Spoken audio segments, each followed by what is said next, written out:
ازيكم عاملين ايه؟ يا رب تكونوا بخير. النهارده انا هعلمكم ازاي نعمل الجمبري الكريسبي بتاع المحلات. المره اللي فاتت عملت لكم تتبيله الجمبري، النهارده بقى نعمل تتبيله الكريسبي. معايا هنا كيسه كده حطيت فيها دقيق، وضفت عليها حبه بيكنج باودر، حبه ملح، حبه بهارات مشكله، حبه كمون، حبه كزبره، التوابل اللي هي بتاعه السمك الحلوه بتاعتنا ديت، ومعلقه من النشا.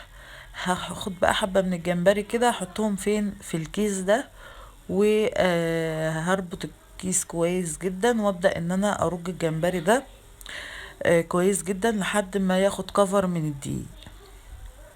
تمام، انا هنا ضفت الكمية اهو.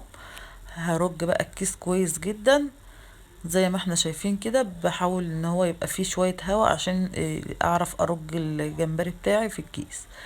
ارجه كويس جدا كده زي ما احنا شايفين لحد ما الجمبري كله ياخد كفر، ويبقى ياخد كفر من الدقيق ويبقى حلو.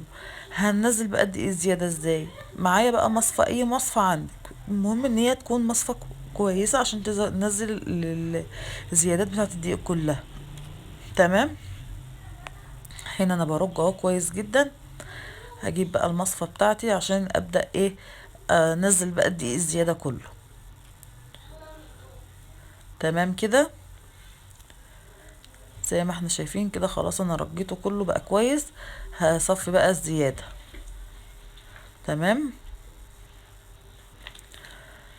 اهو زي ما بوريكم كده، شايفين عامل ازاي حلو جدا. هنجيب بقى المصفى بتاعتنا اللي هنصفي فيها الزيادات. دي طريقة المطاعم بالظبط، اللي هي بتاعت الجمبري بتعمله بالطريقة دي بالظبط. هننزل بقى الزيادات كلها زي ما احنا شايفين، مش هيتبقى اي حاجة، كل الزيادات هتنزل من المصفى زي ما احنا شايفين كده اهو. الزيادات كلها نزلت. اهم حاجة بقى اما تيجي تقليه، تقليه على طول، ما تسيبوش في التلاجة يقعد فترة طويلة عشان ما يعجنش في بعض. شايفين مفرفط ازاي كل واحدة لوحدها؟ اهم حاجة بقى ما نسيبوش في التلاجة مدة طويلة عشان بيعرق وبتلاقيه لزق في بعض.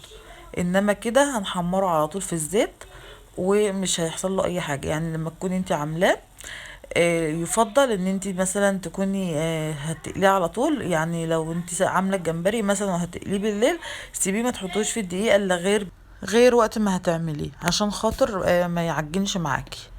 تمام كده. انا بقى هقليه في زيت سخن، وزي ما قلت لكم مش هي ما بينزلش بقى دقيق، ولا بيبقى فيه رواسب في الزيت ولا الكلام ده كله.